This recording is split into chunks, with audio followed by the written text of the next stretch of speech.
Hello students, तो आज की स्टूडियो में हम बात करने वाले हैं जो इस सिचुएशन में स्टूडेंट्स जिनकी एग्जाम होने वाली उनके माइंड में बस एक ही क्वेश्चन है कि भाई हम लोग ऑनलाइन एग्जाम दें या फिर ऑफलाइन एग्जाम दें, क्योंकि दोनों ऑप्शन अवेलेबल तो कर दिए गए पर दोनों के अलग अलग फायदे हैं और अलग अलग नुकसान है। तो स्टूडेंट्स आज भी इसी कंफ्यूजन में है कि भाई हम लोग ऑनलाइन एग्जाम दे या फिर ऑफलाइन दे। और सबसे पहले मैं बता देना चाहूंगा कि ऑनलाइन का जो रजिस्ट्रेशन की डेट थी वो आगे कर दी गई। जो पहले 16 अगस्त थी अब आपको पता चल गया होगा 18 अगस्त हो चुकी है। शायद इसलिए आगे कर ली गई क्योंकि बहुत से स्टूडेंट्स ने डिसाइड ही नहीं किया कि भाई वो ऑनलाइन एग्जाम दे या ऑफलाइन, तो इसलिए शायद डेट को आगे कर दिया गया। तो आज की वीडियो में मैं क्या करने वाला, थोड़े दोनों एग्जाम के जो प्लस पॉइंट है और माइनस पॉइंट है उस पर आज मैं डिस्कस करने वाला हूँ, जिससे जितने स्टूडेंट्स मुझे कहीं ना कहीं क्वेश्चन पूछ ही रहे कमेंट सेक्शन में या फिर मुझे इंस्टाग्राम पे, तो उनके सारे सवालों का जवाब मैं इस वीडियो में दे सकूं। तो इस वीडियो को एंड तक जरूर देखिएगा। प्लीज इस वीडियो को लाइक कीजिएगा, शेयर कीजिएगा, कोई भी क्वेरी है तो मुझे कमेंट करके बताइएगा। तो चलिए स्टार्ट करते हैं। स्टार्ट सबसे पहले ऑफलाइन एग्जाम की, और सबसे पहले हम डिस्कस करेंगे जो प्लस पॉइंट है ऑफलाइन एग्जाम की, उसकी बात कर लेते हैं। तो सबसे पहला पॉइंट वो है क्लैरिटी।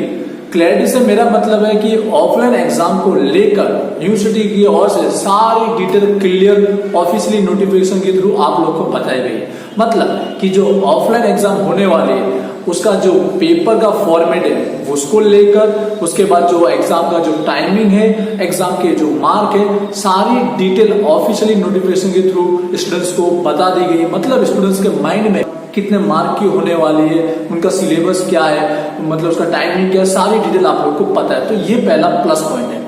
मैं ऑनलाइन एग्जाम की ओर भी आने वाला हूँ इसी को लेकर।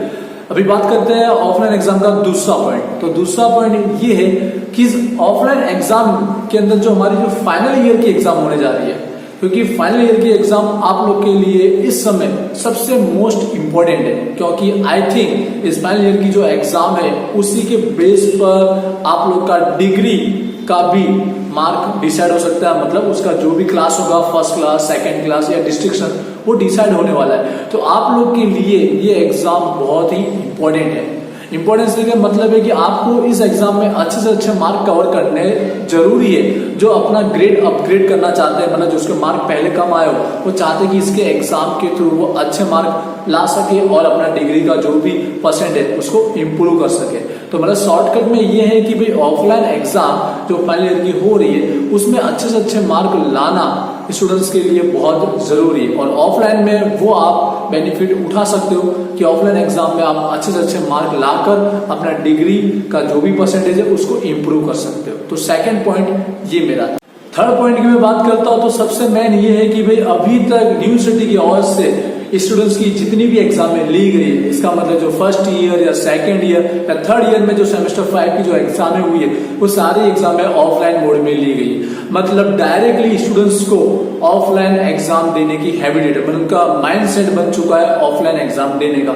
अब डायरेक्ट इतना स्विच होना ऑनलाइन एग्जाम की ओर ये थोड़ा डिफिकल्ट पड़ रहा है स्टूडेंट्स के लिए, क्योंकि ऑफलाइन एग्जाम देने की स्टूडेंट्स की क्या है हैबिट हो जाएगी और उसमें पेपर को अटेम्प्ट करना, मार्क लाना वो स्टूडेंट्स को पहले से ही इजीली हैबिटेड हो चुका है। तो थर्ड पॉइंट यही है कि ऑफलाइन एग्जाम स्टूडेंट्स की पहले से हैबिट हो चुकी है।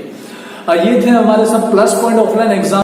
तो अब ऑफलाइन एग्जाम के नेगेटिव पॉइंट की बात करूं तो मेरे हिसाब से ओनली एक ही नेगेटिव पॉइंट है जिसकी वजह से ही ऑनलाइन का ऑप्शन दिया गया है। तो वो नेगेटिव पॉइंट है वो करंट सिचुएशन जो भी चल रही है। मतलब कोविड की सिचुएशन में ऑफलाइन एग्जाम देना थोड़ा रिस्की हो सकता है स्टूडेंट्स के लिए, उसकी रिस्पॉन्सिबिलिटी थोड़ी रिस्की हो सकती है यूनिवर्सिटी के लिए, पेरेंट्स के लिए या फिर स्टूडेंट्स खुद के लिए। तो इसलिए ऑनलाइन का ऑप्शन दिया गया। तो बस यही एक नेगेटिव पॉइंट है ऑफलाइन एग्जाम का।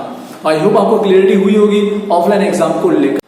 अब बात कर लेते हैं ऑनलाइन एग्जाम की। तो पहले डिस्कस करूंगा प्लस पॉइंट का। तो ऑनलाइन एग्जाम का सबसे बड़ा प्लस पॉइंट यही है कि जो ऑफलाइन एग्जाम में जो रिस्क है वो यहाँ पर ऑनलाइन एग्जाम में कम हो जाता है, मतलब ना के बराबर हो जाता है। क्योंकि ऑनलाइन एग्जाम आप अपने घर पर सेफ प्लेस पे देने वाले हो, मतलब अपना खुद का डिवाइस होगा, अपने खुद का एटमोस्फियर होगा, उसी में आपको एग्जाम अटेम्प्ट करनी है। तो यही इसका एक प्लस पॉइंट मुझे लगता है, क्योंकि बाकी सब चीजें मुझे प्लस में लग नहीं रही है। क्योंकि अगर देखा जाए ऑनलाइन एग्जाम के जो नेगेटिव पॉइंट है उसकी मैं बात करूं तो सबसे पहला बात आती है यही क्लियरिटी की। जिस तरह से ऑफलाइन एग्जाम में सारा आपको क्लियर है, उसका चाहे सिलेबस को लेकर, पेपर पैटर्न को लेकर, मार्क, टाइमिंग सारा क्लियर है, बट ऑनलाइन एग्जाम को लेकर अभी भी यूनिवर्सिटी की ओर से नहीं आई है कि इसका सिलेबस क्या रहेगा, मतलब उसका पेपर फॉर्मेट क्या रहेगा, कितने मार्क का होने वाला है, या फिर इसका टाइमिंग कैसे होगा। ये सारी चीजों को लेकर अभी भी स्टूडेंट्स के अंदर कंफ्यूजन है। दूसरा जो उसका नेगेटिव पॉइंट है, जैसे हमको नोटिफिकेशन में बताया गया है कि आपको जो भी डिवाइस यूज करना है या जो कनेक्टिविटी यूज करना है उसके बारे में स्पेशल बताया गया है, लेकिन जिन स्टूडेंट्स के पास ये सारी फैसिलिटी नहीं है या फिर फैसिलिटी है तो थोड़ा इतना हाई लेवल का नहीं है, तो उनके लिए ये एग्जाम देना रिस्की हो सकता है, क्योंकि सारी रिस्पॉन्सिबिलिटी स्टूडेंट्स को ही लेनी है, ऐसा स्पेशल नोटिफिकेशन में कहा गया। मतलब यहाँ बात वही हो रही है कि जो ऑनलाइन एग्जाम के लिए डिवाइस यूज करना है, जो कनेक्टिविटी यूज करना है, ये एक इसका नेगेटिव पॉइंट है, क्योंकि ऑनलाइन एग्जाम की स्टूडेंट्स को पहले से हैबिट नहीं। अगर इसमें कुछ एरर आ गया या कुछ प्रॉब्लम हो गई तो स्टूडेंट्स के लिए कोई भी वहां पर सॉल्यूशन पॉसिबल नहीं है। तो बस यही सारे थे ऑनलाइन और ऑफलाइन एग्जाम के प्लस पॉइंट, नेगेटिव पॉइंट, ये सारे मेरी ओर से ओपिनियन थे। अब मैं लास्ट में बताना चाहूंगा मेरा ओपिनियन क्या है, अगर मैं इस पोजीशन में होता तो कौन से एग्जाम को सिलेक्ट करता। तो देखिए, अगर ये मेरे फाइनल ईयर की एग्जाम है, मतलब सेमेस्टर 6 की हो या फिर मास्टर डिग्री की सेमेस्टर 4 की, तो मैं इसे ऑफलाइन ही सिलेक्ट करता। मेन रीजन मेरा यही है कि भाई यही मेरा लास्ट चांस है, अगर मेरे को मार्क इंप्रूव करना है। और जिस तरह से हमको बताया गया है कि सिलेबस या पेपर पैटर्न, वो उसमें बहुत इजीली हम लोग अच्छे मार्क कवर कर सकते हैं, क्योंकि एक एवरेज स्टूडेंट्स भी चाहता है कि भी उसके इस लास्ट सेम में जो मार्क हो वो इम्प्रूव हो जाए, और एक जो एक्सीलेंट स्टूडेंट्स है जिसको ऑलवेज अच्छे मार्क आते हैं, वो तो यही चाहेगा कि मेरी ये एग्जाम में कैसे भी हो, भले ऑनलाइन हो या ऑफलाइन हो, मुझे तो अच्छे मार्क कवर करना है। तो मेरी ओर से सजेशन है, ओपिनियन है मेरा कि आप लोग ऑफलाइन एग्जाम सिलेक्ट कीजिए। टाइम लग सकता है कि भाई मैं अभी डिसाइड ही नहीं हुआ कि भाई कौन से मंथ में होगा, तो ये तो ऑनलाइन एग्जाम में भी लगने वाला है। तो आई होप ये था आज का वीडियो, सारे कंफ्यूजन को दूर कर रहा होगा, आपके सारे जो डाउट हो गए। फिर भी कोई डाउट रहेगा मुझे कमेंट करके बताना है, और इस वीडियो को लाइक करो, शेयर करो, और प्लेलिस्ट जाके चेकआउट करो। अपने सिलेबस रिलेटेड सारे टॉपिक वहां पर मैंने अपलोड कर दिए, या उसके अलावा कुछ बाकी है तो इस वीडियो के नीचे मुझे कमेंट कर दीजिएगा। तो चलिए मिलते हैं नेक्स्ट वीडियो में। Thank you.